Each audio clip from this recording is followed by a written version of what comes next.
and welcome to another episode of Tech Enthusicast. I'm Neil. And I'm Simon. We did it again, Neil. We said we were going to say super consistent. Yeah. And we miss a week. Well, in fairness, we did say at the end of the last podcast that you were going to be away, so we're going to try and do something. You know, I honestly did hope I'd be able to Skype, but this is the first time I've been away where I couldn't change to the time zone. Right, So okay. I stayed UK time zone. So it was man. horrible while I was away. Was not sleeping at all. Got back. Fine. Literally straight into normal life again. All right. So it's a bit easy coming back. Yeah. But anyway, news. News. The bit that I really liked this week for me is the Levi wearable jacket to control your phone. Finally, we're a wearable in a watch. Yeah. Or headphones or something. You know what? I'm actually starting to really like the idea of headphones being the wearable. I think it's since using AirPods and not having a cable, you realise that, you know what, just popping this into my ear, if this could be some kind of digital assistant or something or gestures, this would actually be a cool wearable. Yeah. I still do like the concept of spectacles, but it's probably easier to persuade people to put in a headphone than it is wear a pair of spectacles. Yeah. But at least with a jacket, you know, if you like jackets. Well, if you like that jacket specifically. Well, I would hope that there's going to be other jackets coming out in the future. Maybe so. But it's really interesting because I was actually looking at making a little wearable, but mine wasn't going to be integrated into the clothes. It was just going to be like a little one that you clip on like a badge. But while I was researching that, I actually came across the thread that they're using in their jacket. Right. So it's literally just 15 pieces of thread. Yeah. And it's to do with the connectivity, the gestures that you swipe across the thread. Yeah. It can easily say, you know, hit 4, do this, da da da da. And that's all it is. So super simple thread can create a fantastic control system. Yeah. So super minimalist. You can do it without people noticing. Perhaps you can get it through lots of gestures in the future. Yeah, it's pretty cool. And as a second wearable I saw pop up today, someone has come up with a way to put polymers into your clothes so it can pick up your heart rate. Oh, wow. So you don't have to wear the heart rate straps or anything anymore. Yeah. Just wear a t-shirt or a top or a headband and you can get all that data. So we really are approaching discrete wearable computing. Something that we've been speaking about for years, but now it's actually a commercial product I can click buy on.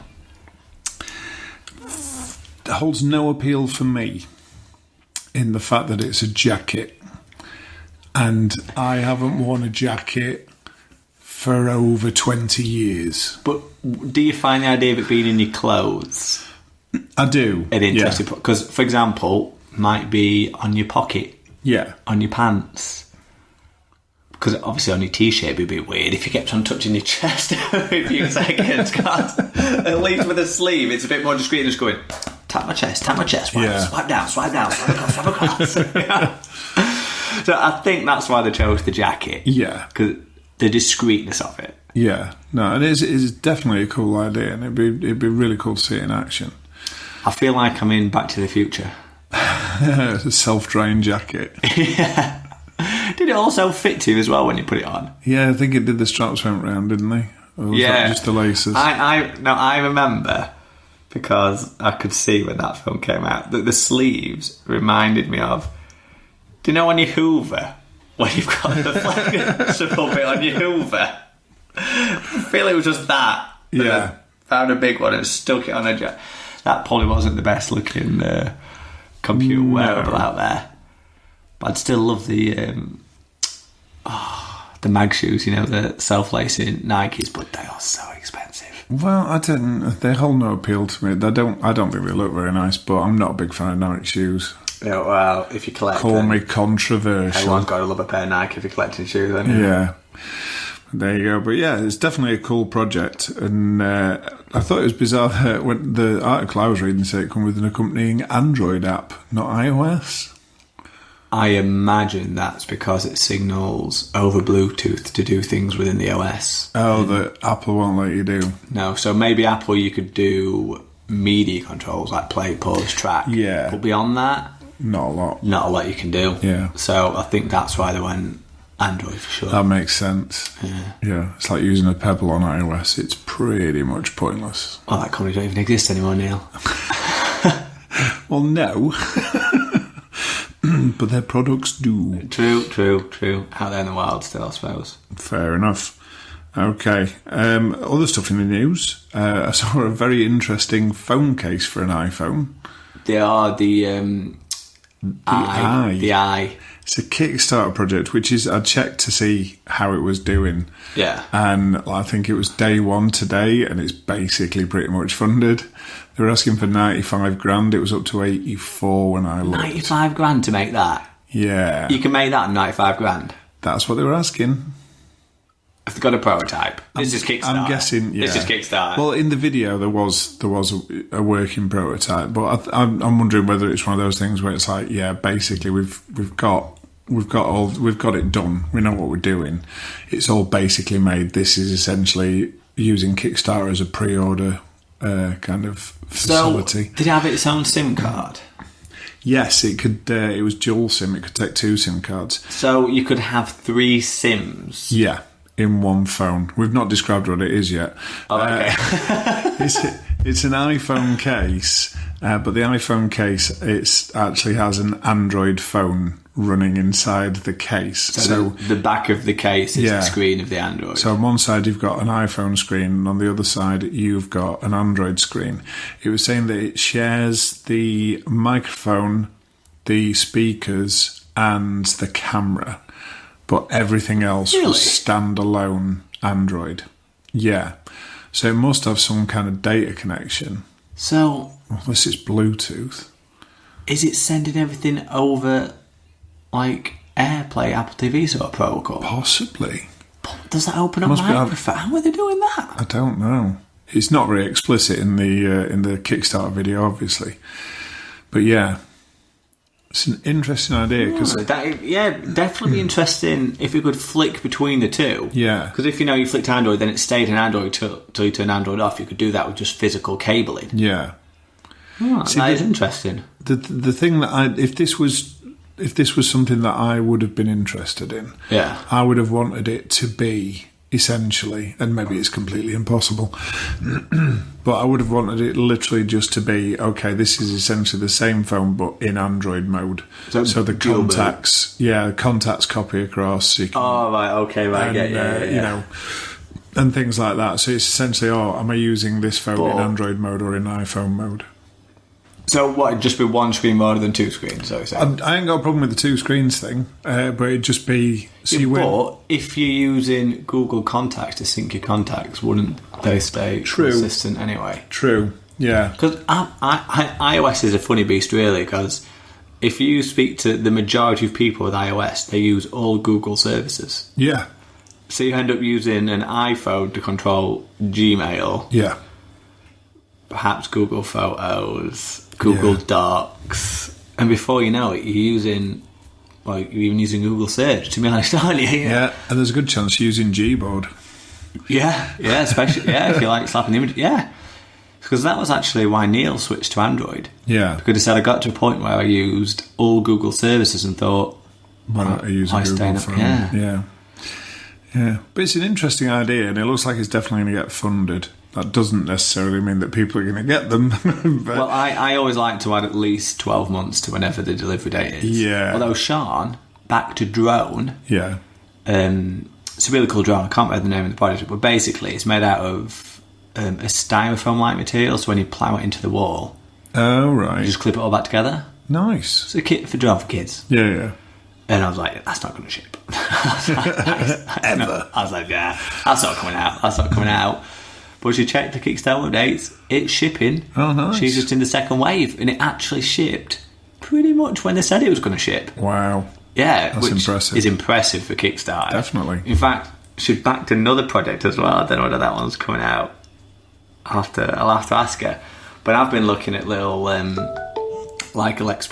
electronic projects. Yeah. That, once they've created the prototype board and they just can't afford to do the etching of the board. Yeah. Then they send it off, because I kind of believe in those guys, because, you've made the prototype, it works. You just need a company to print the board. Yeah. Go on, I'll back you. But when it's doing a whole commercial product, that's when I start to think, have you done this before? Yeah. Well, apparently the company making the eye, it's their first project. It's the company's first ever project. If this was a video on that right now, you'd see my worried face. Looking at least another 6 months and a slightly high risk factor. It's cool. I get same as you. Yeah. Love the concept. Yeah. I'm just not sure if it will actually make it to market. In fact, talking about Android, Google have released that project to show what your home screen could possibly look like if you customised it. Because you and I, and people that love technology, understand how heavily you can customise a home screen. Yeah. So I think it's a really smart idea. Because do you know any sort of people that aren't au fait with Android and just have the apps and stuff, so they don't even use widgets or anything on the home screen? Yeah, and I know people that have got Android phones and couldn't have told you that it was an Android phone. It's just a phone. So. Yeah. Oh, yeah, true. See, I think that's a cool little feature. Yeah, really definitely. Increase the number of people using the full customization of Android. Yeah, really cool. What else have we got? HoloLens. You can tell you're looking at your notes when you go, what else have we got?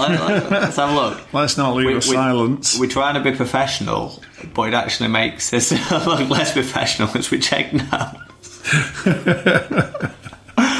So HoloLens. I love the idea of HoloLens anyway. And then I was reading a piece today, because I think we mentioned this before, where they're not even going to release it commercially for years still. It's just out there to be devs, see what you can make with it that's cool. Yeah, it's like a pet project. Yeah. Oh, well, I think it's actually going to go commercial eventually. Yeah. So then they're trying to find unique business case ideas to showcase it. So one of them they found was a company that designs trucks in America. I was blown away by this. Apparently, the way you design trucks at the minute is to make a 1-to-1 scale version of the truck in clay. What? So imagine how big that model is in physical space. How much clay would you... That's ridiculous. I was like, what do you do? Do you just get 4 shipping containers of clay, stick it together and start cutting out? I imagine there's some kind of structure, a base structure, that you then put the clay on top of rather than a solid piece of clay. But it's still and then you mould the bits that, okay. Yeah, because if you imagine it's like F1, there's a box, there's a constraint that the car must fit into. It must be the same for a truck. I'd presume so. So then, when you make a revision, get the clay back out. So it was a really laborious, expensive thing, added a lot of time. Yeah. But apparently the reason they did it is because they're saying that when you actually scale something up to the size of a truck, it's very different from you having a scale model. True, to get a real sense of what's going on. So in comes HoloLens. Of course, now you can make a virtual truck. But what's really cool is they're still wanting to stick to the 1-to-1 scale. Yeah. So they have a 25,000 square foot holodeck. Oh, what? So you're walking with a HoloLens and the trucks are there. Yeah. I'm like, oh my God, that is Star Trek. This is incredible. Yeah. I was like, that is what augmented reality is for. Totally. Right there. Amazing business case. And they're saying that now it really allows them to do, iterative changes, be reactive, do things that were never even possible when you're making it in clay. Loved it. And the also big use apparently is in architecture. Yeah. Because again, you can do a 1-to-1 scale. Yeah. You can now walk around so you can identify that part of the structure will actually work once we build the building. And again, they're saying it really speeds up construction time because you can have your building, you can walk around it in 1-to-1 if you've got a big open space. Yeah. You can start placing the furniture in and you can walk around the room and get a real sense of how that physical space works. Yeah, and giving your client a tour. Yeah. you can easily add another $1 million to the cost of your building when you're doing that. Yeah, totally. Yeah. On the truck thing, again, with HoloLens being the way it is and it being mixed reality, you could literally just build like a cab with some seats in it so people could actually climb in and then be able to see what it looks like inside. Yeah, they may even use, we were talking about that. The shell like exists. Yeah. It didn't go into huge detail. But that'd be really cool if they had like a physical object that you could walk around and the HoloLens filled in the gaps. Yeah, that'd be amazing. It would be cool. I just like the idea of a 25,000 square foot warehouse being empty. And then you walk in, there's just trucks. Yeah, if it's not got the holodeck lines on, I'm not interested. Oh, well, yeah, absolutely. You need that for sense of scale, don't you? Exactly. Yeah. Or even better, if when you're watching the HoloLens, every now and again they introduce like Picard just walking by. So there's a bit of an Easter egg. Dave just appears in the corner. Yeah. We should totally do that. I used to love the holodeck scenes because they were all just ridiculous. Oh. Like, watch it, it's all just moved in and all of a sudden there's rolling green hills. Yeah, or Picard had been riding a horse. Yeah. Something crazy, yeah. So how's that working, a hologram? Yeah. What's he actually riding? Yeah, Do we want to know? Yeah, the holodeck scenes were pretty crazy. Yeah. And there's a couple of episodes, one where the holodeck could end up then becoming reality and it'd spill out of the holodeck. Or they get locked in the holodeck and couldn't get out. Yeah. It did make me want a holodeck though. Yeah. It was super cool. Have you heard about the new Star Trek show for it that's supposed to be, should be airing now on ABC? They keep delaying. Yeah, delayed now again till fall.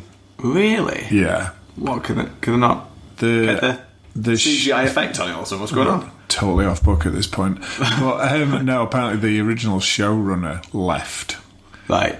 So they've essentially got in a new showrunner who's gone, these are all cool ideas, but I want to tweak them and mess about and change them. Oh, right. That late in the game. Yeah. So, that's why it's been delayed so much. We'll get to it eventually. Yeah. We'll get to it eventually. What else is in the news then, Neil? Let's use our notes. Let's look at the notes. Freedom Pop, the SIM card we've spoken about in the past. Yeah, the ultimate burner SIM. Yeah. Although, just to interject there, I don't know how. I must have ticked a box. You know what it's like? They'd started charging me. Oh, really? Yeah. $1.99 a month. £2. Was not happy. I bet. Yeah. Did you complain? No, I forgot what it was. They charged us $1.99 for something. I went on. I was like, untick, and that was that done. Yeah. But even at $1.99 a month, it's nothing, isn't it? You know, notice it here for a SIM card. So it's a pretty cool SIM card. We've spoken about it in the past. You test drove it. Yeah. Still use it. Still use it. Oh yes, cool. Yeah. Got it on the Nexus. Oh. So ever playing Pokemon Go? Yeah. Grayson uses the Nexus. Oh. And he has free data to play Pokemon Go. So nice one. Brilliant. That's cool. Well, they have released a smartphone, an Android phone. Now, it would have been cool if it came out and it was free. Yeah. No, the phone itself wasn't free, but it wasn't that expensive either. And I think the reviews are saying it ain't blowing no phones out of the water, but it's a decent phone. And I guess if you're looking at the limitations on the SIM card itself, because it's not exactly got a ton of minutes and things like that. I think it's 500 meg data for free. Yeah, maybe it's 200 minutes. 200 texts, something like that. Yeah, it's 100 or a couple of hundred of the other ones. So it's aimed at a light user. Basic phone, basic package. It seems like the phone was aimed at the same sort of market, but if you got in really, really early, it was stupid cheap. It was like £60. Regular price, I think, was around 200. Even £200 is pretty decent. And it came with a Freedom Pop SIM card in it, all loaded up and ready to go. Turn the phone on and going. Yeah. Like it. Amazing. Yeah. Really cool idea. I still recommend Freedom Pop to anyone who needs a second phone, or even for your primary phone. Yeah. Because essentially nowadays you're on Wi-Fi. Yeah. So often. Yeah, a lot of the time. How often do you realistically, like if you actually check your data usage, how high? Well, I mean, you're probably not the best example. I was going to say data usage because, When I got a new phone recently, they were trying to sort me out a different contract. And they were saying, so, how much data do you use? I'm like, I don't know, you tell me. So they were looking back through my bills. Yeah. I think the most was just over 8 gig a month. I was averaging between 5 and 8 gigs a month. That's a chunk of data, though, isn't it? It's a good chunk, isn't it? But you and I probably don't sit and stream video on cellular. Occasionally. But imagine if you're streaming video on cellular, you must get your data. Because I'm on an unlimited package, but there's no way I need unlimited. You just want the unlimited badge, that you end up paying for it. Yeah. Well, I say paying for it, I'm only paying £18 for unlimited data. So you can't complain, can you? No, it's not any though. But no, that is cool. Yeah, I always like a nice cheap phone, cheap SIM. Yeah, definitely. And again, I think because I think I was looking the other week when we were talking about Nokia 3310. Yeah, there's part of my head that was like, that could be the phone that you get for your kid or something. And then realistically, a kid's looking at it and going, what do you mean I ain't got a touch screen? What do you mean I can't download games? Yeah, I want to play games. Whereas the Freedom Pop might be a more viable idea. Do you know what Amazon should have done? What? Because of the Kindle Fire tablet that we both own. Oh, Kindle Fire tablet, 35 quid. Yeah. Why didn't they just release their Kindle Fire phone? Yeah. 99 quid. Yeah. They should never have gone premium end. If they'd have honestly done a £99 Android phone, they would... Google Play Store, what? Yeah. Yeah. They would have been able to dominate, and they could have made, obviously, all their money through the App Store. Yeah. But there must be a business case from not doing it. I don't know why, but... Yeah, I was just wondering as well, they could have literally aimed it as like a phone you can give to your kids, and if they extended, because they're... Amazon's parental controls and the children's environment they've got on their tablets are the best I have seen. Yeah, you said it for my kids, didn't you? Yeah, it's just unbelievably good. It's like a little walled garden. Put your kids in, even if they've got apps and games where they're in-app purchases, it just doesn't let them go anywhere near the store. They press the button, it goes, nah, you're not going there. Yeah. And they can't get out of it. And for younger children, obviously the older your children get, the more freedom you want to give them, but the young children just can't get out of that environment, and it's just perfect. And it's all big icons and nice and easy for younger kids to use. If they could apply that kind of... Yeah, I mean, obviously, by the time you're giving a kid a phone, they're probably a bit older, but just those ideals of, here's what you can do, you can't do these things, to a phone, it'd be the perfect kid's phone. Yeah. I think it wouldn't even just sell to kids, because at £99 for a decent Android phone, because that's a decent tablet for the price point. Yeah. It does everything you need to do realistically. Oh, definitely. So if you can get an Android phone at that price point and effectively does everything you need to do. Yeah. But who did the team with? Was it Blue? Where they were doing the subsidised phone? Oh, yeah. I think it was Blue. I think it was. So they were willing to knock £50 off the price of Blue if you took their phone with adverts on. Yeah. Which was a pretty good deal, and they should have pushed that a lot harder. I don't think perhaps people realise that you could get a heavily subsidised phone from Amazon and not from Vodafone or Orange. Yeah. Hang on, does Orange even exist anymore? I get confused with the old... I don't really know what EE is. EE was the merger of Orange and somebody else, wasn't it? It was Orange and Vodafone, wasn't it? But Vodafone still exists. Oh, no, because Vodafone's huge, isn't it? It was Orange and T-Mobile. Must have been T-Mobile. Yeah. Yeah. To form EE. Yeah. So we've got EE now, Vodafone, O2 and 3. Because 3 and O2 is supposed to merge. And that never happened. Because they weren't allowed, because they're saying you can't only have 3 providers, you need 4 to make the free market work. Yeah. So yeah, that must have been Orange and T-Mobile they've got. Must have been, yeah. We digressed a bit again there. A little bit, but weirdo. So yeah, I think that's about it that I've got on news stories. But there was one thing I was thinking about. Actually, I got a new app for my phone recently. Okay, which I thought was cool. Android only.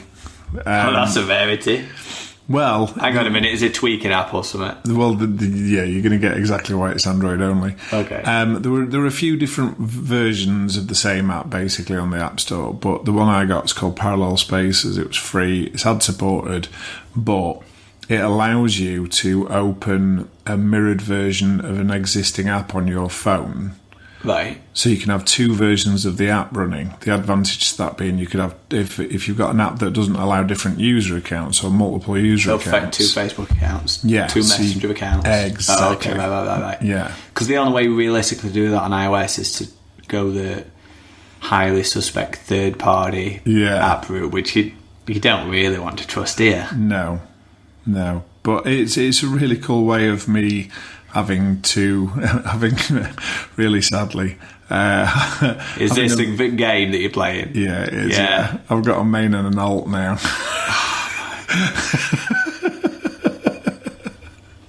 But I thought it was a really cool thing. What game are you playing that you got a main and an alt? Clash Royale. Why do you need an alt though? To try out different combinations? That's one reason. The other reason is as well because I started my own clan. And it was to get clan numbers up to make the clan look more attractive to people wanting to join a clan. This is just like me when I used to play it well and had like 10 accounts. Yeah. I've really been suckered in. But so it's a cool little idea. The thing that interested me was the fact that there are only certain apps that are supported by it. And there's quite a few. I think it identified 11 apps on my phone as ones that were compatible. Oh, so it automatically goes through and and tells you what's compatible. But one of them was WhatsApp. Really? Yeah. Now, the tricky thing there is surely you're going to have a dual SIM phone for that to work. No, because the SIM card doesn't need to match, only the verification number. No, but it goes off your phone number. Yeah, but only for the verification. Right. Do you get what I mean? Yes. So if you pull out your SIM now, obviously WhatsApp will still work. Yeah. And if you put another SIM in, it'd be tied to the old number. Okay. Because you verified it. I don't think it ties directly to the SIM. It ties directly to the SIM at verification point. Okay, I'm just wondering how it identifies where to send the data to if you've got two accounts. Is it just username? There must be a unique identifier. Yeah. The unique identifier will be tied into the logged in app.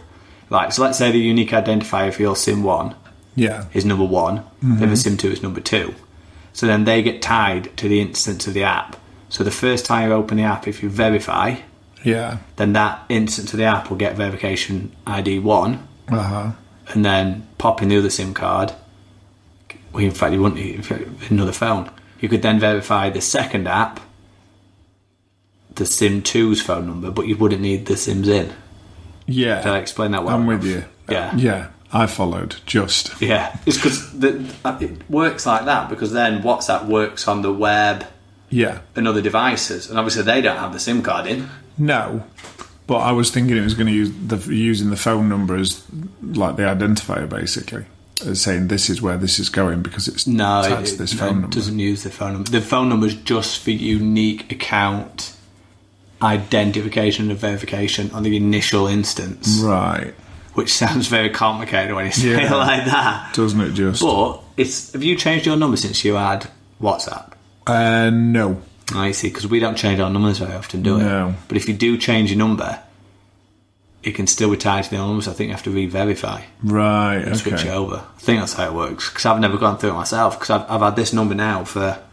Yeah, I've had this number since the iPhone 5. Since I moved to 3, which must have been iPhone 3G. Oh, really? Yeah. Oh, in fact, no. I always used to buy them out the iPhone outright. Yeah. No, I changed this phone number across networks a few times. So I've had this a good long time. Wow. I've got no idea how long I've had this. You know what? It's probably one of my oldest unique identifiers. You know, like you keep your email address from years ago, or whatever. This phone number's probably stuck with me now. Yeah. Wow. Long time. One of the guys I was working with the other day, he was talking about getting a new phone. He was changing to a different network, and he was telling me about the conversation he had with them where they tried to retain his business and then realised that they couldn't compete with the offer he got elsewhere. Yeah. And then he went, So then I asked him for my PUT code. I'm like, oh my God, I'd forgotten all about PUT codes. Yeah, you need to then. Oh God. But again, that's because I've been with the same network for a very long time. Yeah, not needed one. I shopped around to try and change networks. I think it was maybe a year ago. I thought I must be able to get a better deal. Yeah. Because I know it's a silly feature, doesn't really mean anything, but, visual voicemail for the iPhone. Oh, yeah, never cared about that. I know. But it's because people started leaving me lots of voicemails, like, I hate voicemail, I happen to dial in. Yeah. What I should do is just obviously disable that. So I looked around, and I couldn't even get something as cheap as double what I could only pay. Yeah. I was like, well, I'm not leaving 3 then, am I? And the fact that because I travel internationally and my data pretty much roams in the majority of countries I visit, there is no reason I'm leaving 3 in the foreseeable future, that's for sure. Even if they increase the price by £10, £15. Yeah, still worth it for you. Still worth it, because you go international twice a year and you spend a huge amount of data. Well, that was it. I think when we were in America, came back, and the good thing with 3 is because it's got this feature where you can roam internationally. It tells you how much you saved by being on that deal, and it was something like £300. It was ridiculous. Go on, Sean. Racked up £1,800. Oh my god! Yeah, we were in New York, I think, for maybe 4 or 5 days, and she was using it constantly for maps. Yeah. So constantly for maps, Instagram, and £1,800. Like, maps and Instagram, just the essentials. Well, they are the essentials for getting around.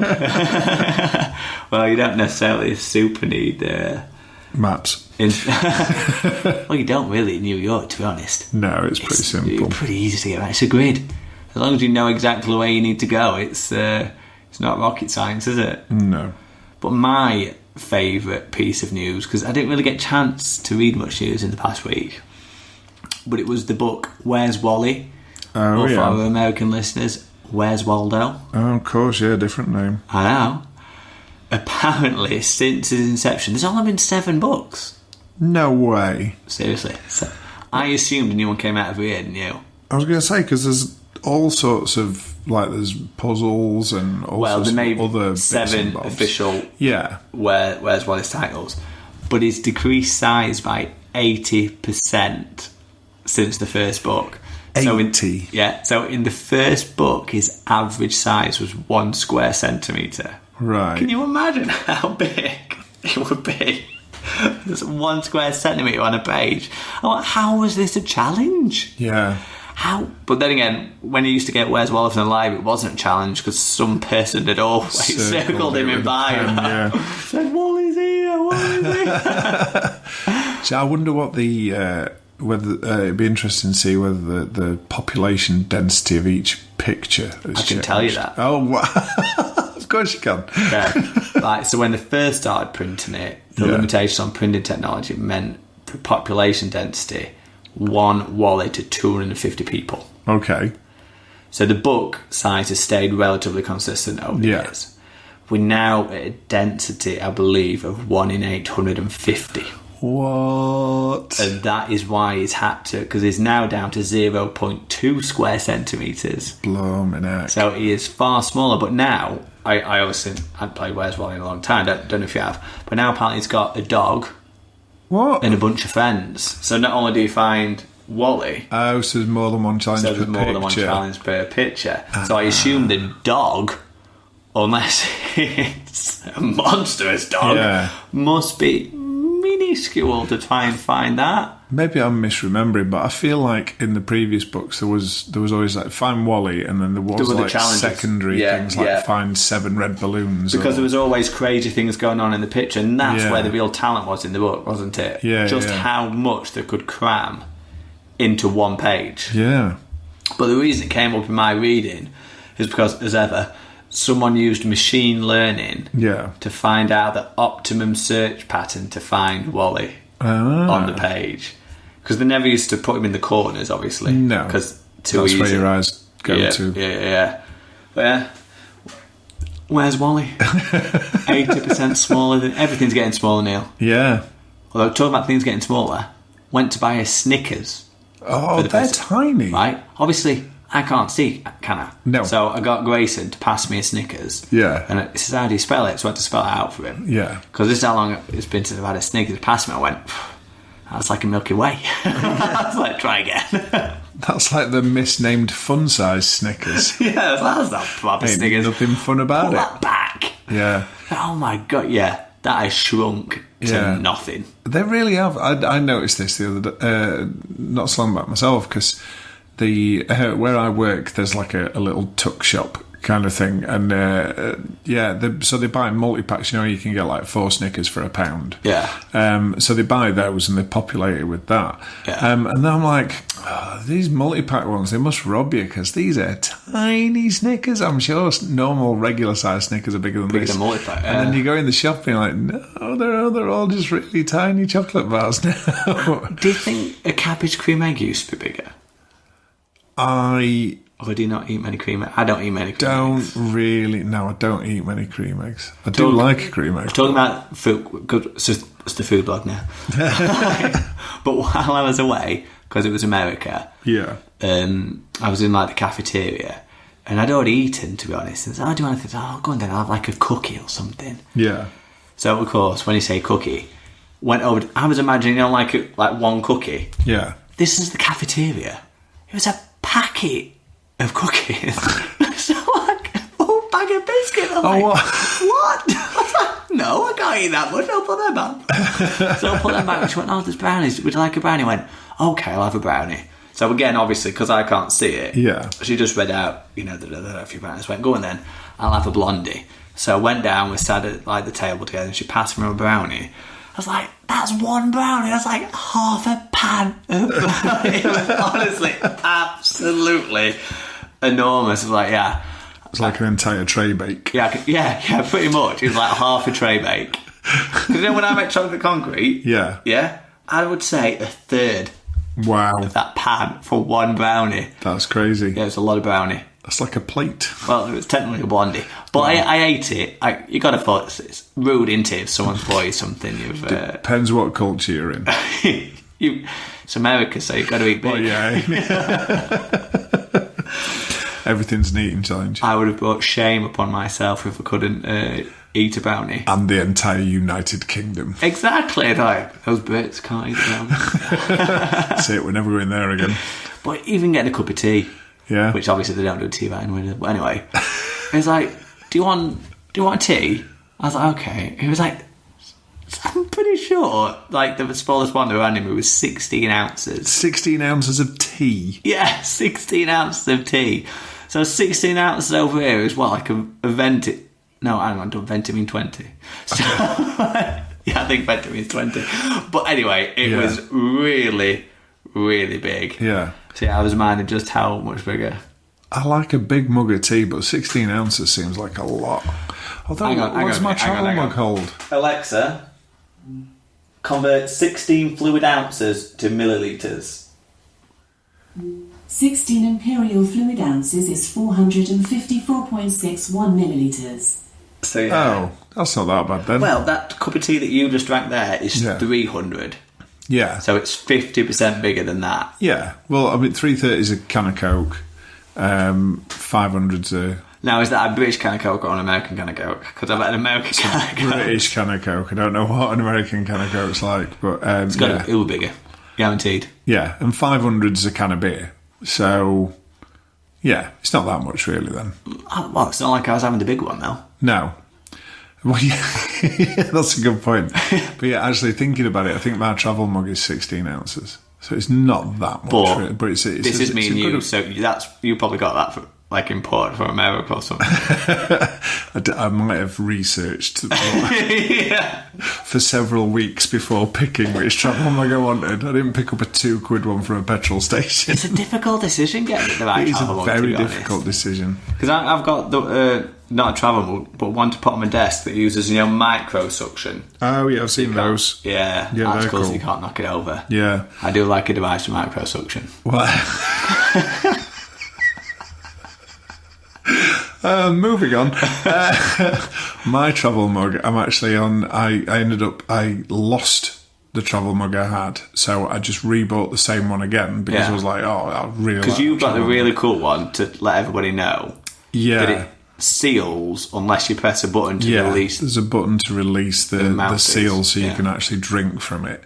So I just bought the same one again. So like, I'll have that same one again because I really liked it. Yeah. And then it turned out, oh no, there's a new one. Secret improvements to the mechanism in the lid. Right. Because before, because of how the mechanism worked, it was like sort of spring-loaded and there was all these moving parts in the lid. Yeah. To clean it out and to get underneath the seal was a real pain. Now, there's like a lever, and when you pull the lever, the entire mechanism kind of folds out of the lid, so you can clean it all, and then you can just fold it straight back in again. And I didn't even know about it, and I can't begin to tell you how excited I was when I found it. How many other people have you told about the secret mechanism? Several. So the part of me wishes I still had the old one so that I could show them the differences. Compare and contrast. I was impressed with it. It did make me want that travel mug. Yeah. But not owning a car. I'm just going to take this onto the train and look for a cup holder. A lot of people do take travel mugs on public transport. I don't know, you should probably take your own mug into Starbucks and stuff anyway, realistically. Because how many... I don't even go to Starbucks and cost them much, but even so, you still go through a lot of cups. It's just... If you need to go through takeaway cups, Yeah. Yeah, and they all sell their own travel mugs now. We are so way off the reservation right now. I know, we should probably call it there unless you've got any other... Well, actually, I did read another really interesting tech article, mainly because I'm becoming really interested in text-to-speech engines at the minute. Okay. Tend to do a master's anyway. But can you remember Google did WaveNet, where it generates the waveform to create the person's voice? Oh, yeah. Because text-to-speech, to sort of explain how text-to-speech traditionally works, is you have a big recorded set of phonemes. Yeah. You stick the phonemes together, does a bit of magic, makes it seem a bit seamless, which is why, we just demonstrated the echo. Yeah. That's how that voice works. It's phonemes stitched together. Yeah. So and your Maps app on your phone and things like that. Yep. That's why it mispronounces places. Yep, because it's just phoneme stitching. Yeah. It's actually quite hard to get a good phoneme set working. For example, the one I use on the iPad is 1 gigabyte. Yeah. Just to create that text-to-speech voice. Especially in the English language, when a lot of the English language doesn't make any sense. Oh, do you mean like Loughborough? Yeah, Loughborough, yeah. Could be Lowbrow. Yeah, Loughborough. Loughbrug. Yeah. Lugbrow. The English language makes absolutely no sense at the phoneme level. So WaveNet generates the waveform of the sound through machine learning, so it doesn't store phonemes. Right. It just generates a waveform that would simulate that sound. Nice. Really cool. Really computer intensive. Now there's another one from Baidu who've done it, but they've gone the phoneme approach, generate the waveform of the phoneme. Right. So it sounds even more realistic. Yeah. And it's not as computationally intensive Nice. as Google's. So eventually, devices like the Echo and Google Home and Siri are going to end up with incredibly human-like voices. Cool. So it touches on what was in our last podcast, where I was saying people are getting their unique voices made. Oh, yeah. But what happens is, once you get to a certain point, people want imperfections in the voice. Yeah. Because obviously our voices aren't perfect. We all have our little extending a particular vowel or a particular phoneme. So it'll be interesting to see if we get to a point, can you really tailor the voice that you have? So for your personal / digital assistant, it's actually a unique voice. That would be a cool idea. It would be cool, and we're definitely rapidly approaching that, far quicker than I ever thought we would. Machine learning, I hear it's the future. Yeah, I saw something today, and it showed you how machine learning was able to make the eyes on a celebrity picture go around in circles. Yeah, I mean, honestly, the possibilities are endless. Do you know why they actually did that, though? Go on. Right. Do you know when you do a Skype call? Yeah. People's gaze is wrong. Yeah. So it's to adjust people's gaze on the fly to make social interaction easier through video calls. I think it's a very hyper-specific use case.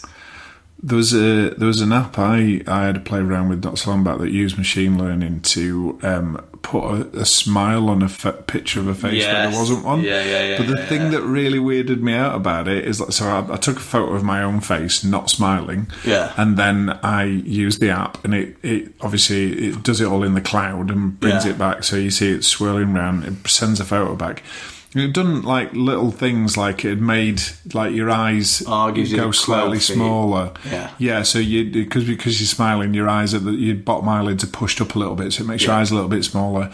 It gave you little creases at the top of the smile. But the thing and those were all nice touches. But the thing that freaked me out was, whose are those teeth? Did they base it on American teeth? So pure brilliant wax. Pretty much, yeah. But I'm just like, whose teeth are those? Those are not my teeth. Where has it found those teeth from? I know, maybe the more time I spend in America, I should get my teeth waxed. Fade a bit more over there then. Yeah. But yeah, I think we've brought it slightly back on topic there, Neil. A little bit. Probably a good place to end it if we haven't got any more food/teeth/travel mug. No, I don't I don't have any more food tales to tell, I'm afraid. No, I don't. Well, no. I probably have, but it's way too off topic. Topic, chocolate bar. Apparently made so it had one nut in every bite. Yes, very much like the Big Mac. Having what? One nut in every bite? What's the Big Mac supposed to have then? Here's the shameful secret. I worked for McDonald's for a period of time. How did it be shamed off? When they train you up... I've got two secrets going about McDonald's. Okay. Let's go. When they train you up and you're making a Big Mac has 2 pieces of pickle on, and you're supposed to lay the pieces of pickle side by side but not touching, so that you get a piece of pickle in every bite. Now tell people about the chicken nuggets. Oh, well, the 4 shapes. Yeah. I was amazed by this. Oh, were you? Well, it's not often. I get chicken nuggets, lay them out on the table, and begin to label them. Yeah. So when you're looking at chicken nuggets, they look at McDonald's ones, and probably other ones as well, but they look like they're random shapes. But they are designed to look random, and there are actually 4 very distinct, specific shapes. Do you think they use machine learning now? Chicken nuggets have been around for a long time. Yeah. But yeah, so they're the bell, the boot, the bone, and the... Isn't it circle or something? Ball. They're all B's. The 4 B's. Bell, boot, ball, and I've forgotten the other one. I can only ever remember 3. Do you know what you were saying it then? I thought bone. It was some kind of dodgeball.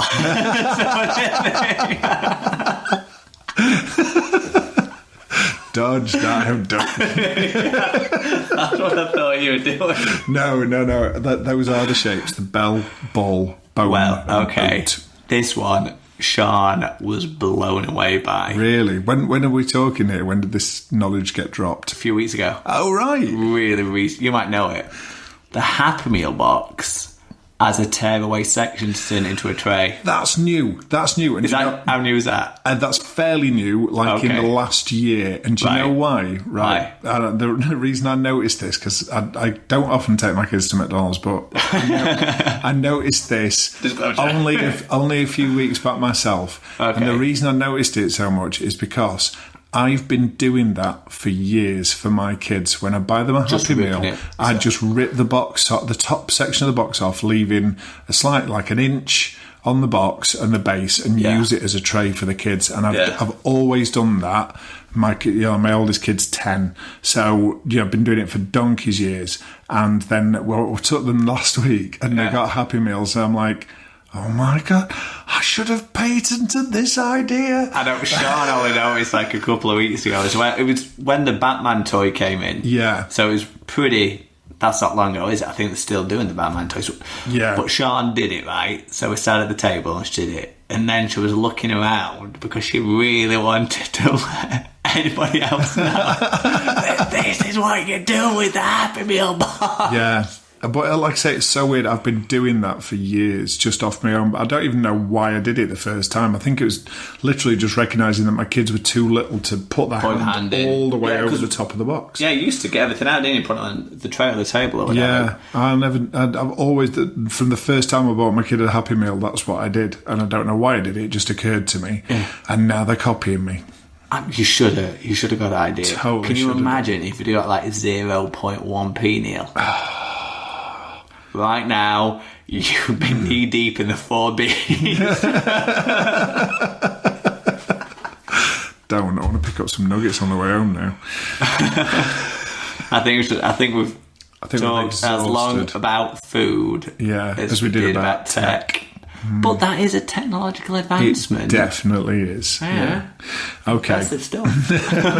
Well, we'll call it a day for this week then. You can find us in all the usual places. We'll be on Facebook, Twitter, YouTube, and of course our own website, techenthusiast.com, which will give you all the links to those places anyway. And we'll be back next week. Definitely, I'm not away. You're not away. Good. All right. Bye-bye. Bye.